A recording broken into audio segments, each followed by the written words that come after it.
How's it going, CW viewers? I'm here to talk about the Arrowverse season premieres and which one I thought was the best.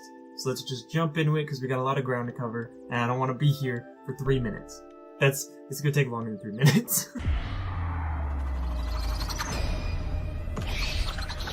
Alright, we're gonna start with Batwoman because it's the first one that I watched, and we're literally doing this in the order that I watched them, and no other order. So don't get your knickers in a twist or whatever. We're going through them, and we're going through them now. So for the Batwoman pilot, Kate Kane is forced to return to Gotham after her ex-lover is captured by a villainous gang. The show is set before her appearance in the Elseworlds crossover from last year, which I'm not sure is helping it or hindering it yet.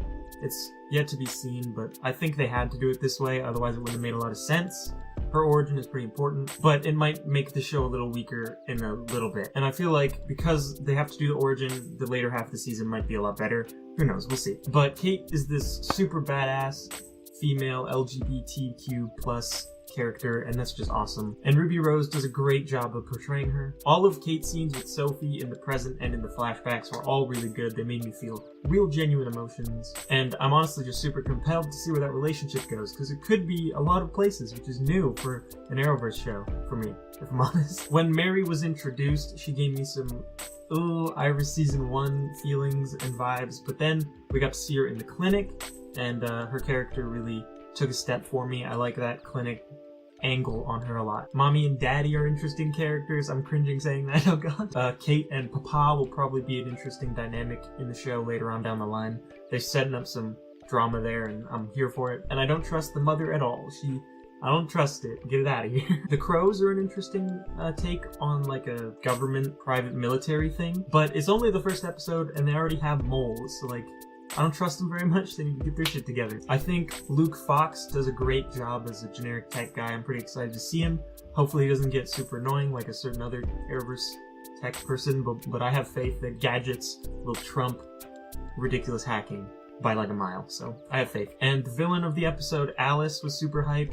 She was really good. I like the butterfly knife stuff. Her hatred for the dad and the runner of the Crows, that's interesting stuff. I was surprised by the sister reveal at the end of the episode. That was super quick for a CW show. I was not expecting that, especially not any sort of reveal about anything this early on, but it's good. Like, that's a great way to get me hooked and interested in where they're going to go with it. But it is very off-brand for a CW show. A different one probably would have milked that reveal the entire season. For references in this episode, there's a long list. Let's get through them. They got a bunch of Batman stuff. They have Wayne Enterprises. They do this weird zoom and enhance thing, and I couldn't have not included it. It was hilarious to me. The Batcave looks hype.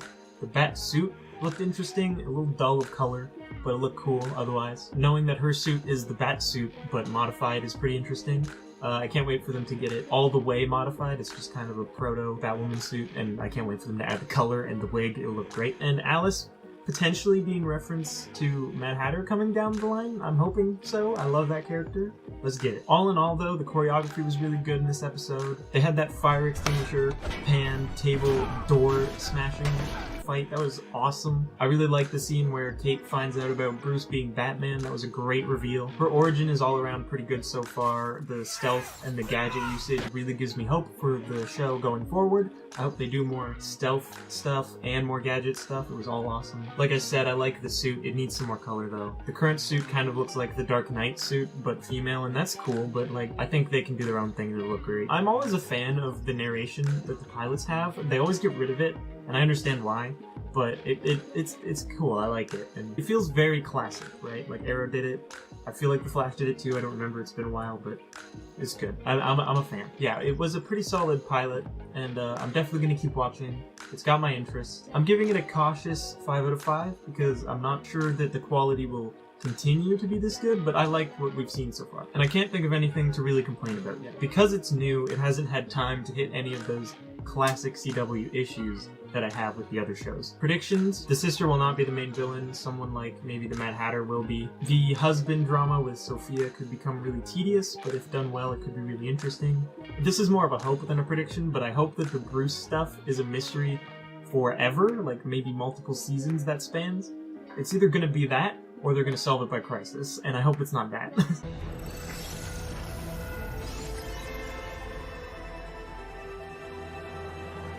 Supergirl picks right back up where it left off, with Lena finding out about Kara, and a new villain of the week, of course. Lena being evil is not really a plot that I'm on board for, but her fucking with Kara is kind of funny, so like, I guess it's alright. James quitting and James's sister working under the new boss, and there being a new boss, all of that is interesting, and if that's the Lena plot doing that, then I guess it's something. Kara's whole arc this episode is figuring out how to tell Lena that she's Supergirl. Yeah, I like that, but it's a little bit late. I feel like this should have been done seasons ago. That scene where she tells Lena at the end is acted phenomenally. She's outstanding. I love that they're giving John his PI stuff still. Very comic book accurate. He's awesome as a character. I'm so glad that he's getting a bigger role this season with the main brother villain plot. Brainy and Mia are cute as hell, and I love the new suit that Brainy made for Kara, and that it's stored in the glasses, because that's really cool. The villain of the episode was pretty weak. John's brother was cool, but like summoning a lackey to fight them,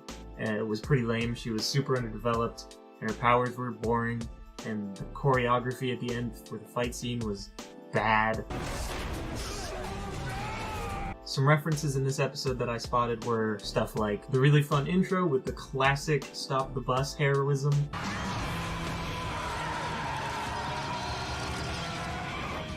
I love the new title card. The callback to the Mon-El training scene with the, oh my god, your cape! The new suit in general just looks awesome. And that's all I found for this show. It's not a lot, so if you found more, please let me know. I'm very interested. That's like my favorite part of these shows, is all the callbacks and references to movies and other things, and just hit me with them, please. But like I said, the choreography was pretty weak. The villain was not very fun, and Kara seemed powered down for plot reasons, which is always a negative for these shows, but I understand why they do it. I really am not a fan of Lena being evil in any way. It's kind of lame and doesn't seem like her character that we've seen since season 2. It's just kind of, no. I was pretty excited when she seemed to be having a change of heart, like right away, and then they bait and switched me at the end, like come on. The most interesting part of this episode for me is the workplace drama with James and the new boss and Kara.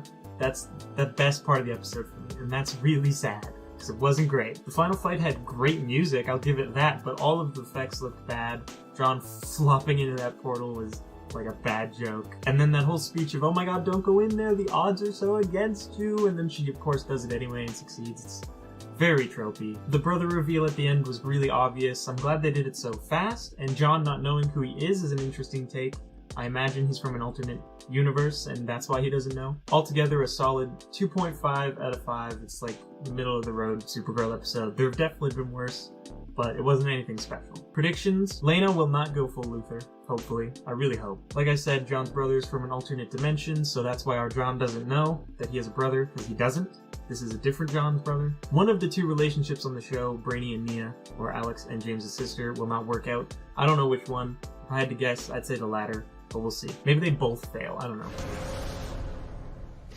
In the wake of Nora's disappearance, Team Flash goes up against a rampaging black hole, and our team is introduced to our new villain that they don't know about yet. Barry and Iris spend a lot of time trying to come to terms with their grief at Nora's death. They feel guilty about grieving, which I actually think is a really cute little plot and kind of important. Cisco doesn't do a lot. He serves as sort of an argument maker, and that was it. And he also had a girlfriend, and that was his role in the episode. It's kind of disappointing. I like Cisco a lot, but without his powers, he's not really doing a lot right now. Caitlin's plot was super interesting. Her and Ralph sort of tackle the Killer Frost having issues bit. That was super compelling. Killer Frost wants her own life, and Ralph is like, go for it, dude. They almost baited me with Ralph not being in the episode because they said he was in Peru, but then I'm glad that he was there because he's great. Our new big bad Ramsey, aka Bloodwork, was super awesome. I really enjoyed him the entire episode. He seems to be progressing quite quickly, which is a great change of pace for the Flash. I hope they continue with this trend and not slow things to a grinding halt. The actor straight up just crushed every scene he was in, so I have big hopes for this season. And the villain of the week was really, really well done. It was a streamer that blew himself into a black hole and was just a regular guy. And I love it so much when the Flash tackles villains that aren't actually villains, they're just guys in shitty situations. References in this episode, there are actually quite a few that I caught. Stuff like Godspeed at the start, and big teases to Godspeed potentially being relevant further down the line, in that they fought like 5 of him. So hopefully, like, that's more than just a 2-episode thing. I would like it if that was like the entire back half of the season was dedicated to Godspeed. The meme on speed thinking is just, what? Stop it. The tech talk in the show is not got any better. It's still bad. The Twitch chat during Chester's big reveal was awesome. There was a guy in there just being like, guys, I swear I'm the Flash. And his name was like, I am the Flash, for real. It was great. Great meme. The final scene at the end with the fight and everything had a great music choice with the Queen song.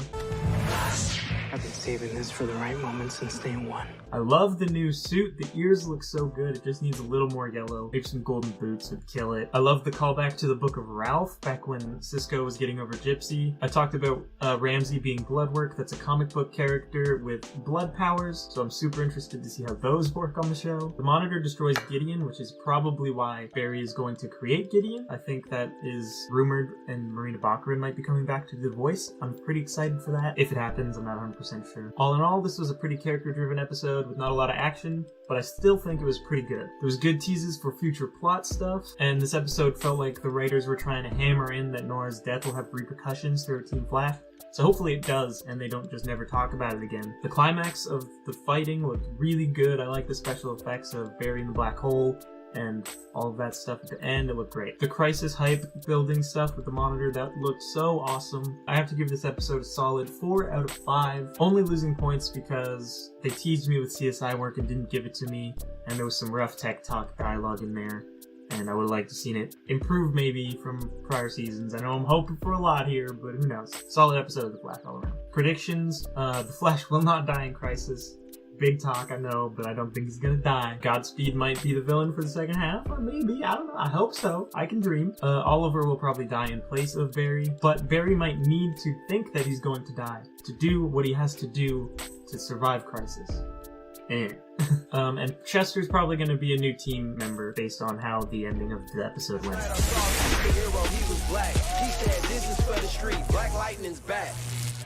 Alright, next up we've got Black Lightning. I'm including this because I know Black Lightning's going to be in Crisis, so that's why it's here. I know it's not mainline universe or anything, but neither is Supergirl, so stop it. We open up with Jefferson being locked up by the ISA with Lynn, and they're both locked up together more or less, I think. I don't really know how this works. It was kind of vague. And the rest of our cast is out trying to save various metas from the Markovian threat that has been teased and not really shown.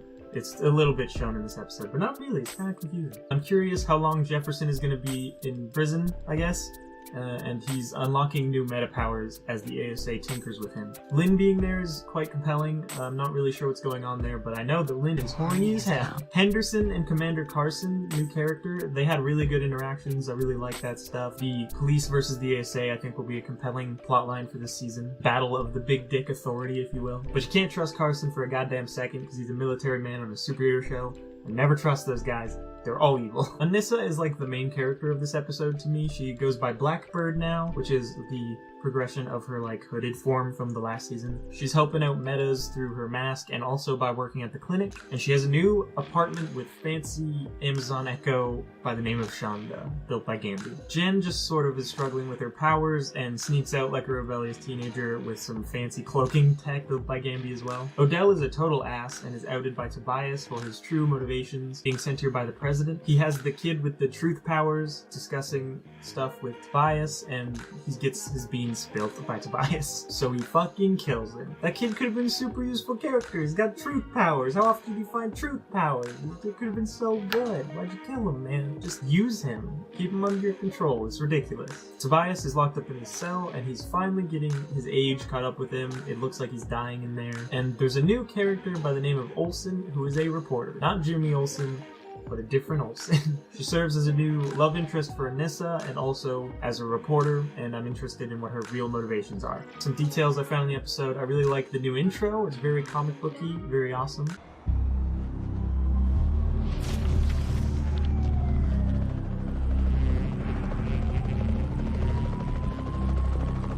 The guy with the powers at the beginning is comic book deep cut with this name. I don't remember it, but I'll put it on the screen. And he's a government assassin, which is pretty badass, if you ask me. The reveal of Lala being still alive at the end of the episode. I swear that happens at the beginning of each season, and I never remember what he died for. It's so weird. All in all though, Anissa's fight scenes were super good. I liked all of the special effects. The episode does a good job of catching us up with what our characters have been up to while not spoon feeding it to us. I did get a little lost. It was a little confusing at times, but that's okay. It did leave me with more questions than answers, which is good because now I'm compelled to keep watching. The episode basically just threw a net of plots at me, and I'm pretty interested in all of them, which is good. They're all strong. I enjoyed the episode, and I give it a solid 4 to 5 because there were a little bit of confusing moments. I couldn't figure out where Anissa was trying to get the metahumans, or what was on the other side of that barrier, and the episode suffers from being a little bit cluttered with all the new stuff going on. But the episode flew by, which is a huge plus. It was really fast. Predictions. I think Henderson is probably dead by the end of the season. I don't think the Markovians are the main villain. I think that will probably be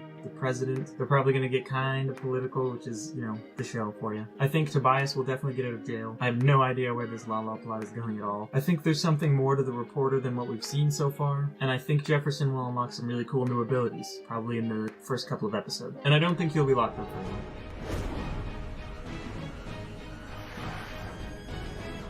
On to our final show, Arrow. Oliver begins his quest for the Monitor by heading to Earth 2. We also catch up with our cast in the fast forwards. We pick up with Oliver and are immediately thrown into the thick of it. It's a big, confusing mess, and that's exactly how it's supposed to feel, because that's how Oliver feels. Oliver's main adversity for the episode is how he's dealing with Diggle and allowing him to help him in any way. He does a great job. Stephen Amell is such a good actor. Props to the guy.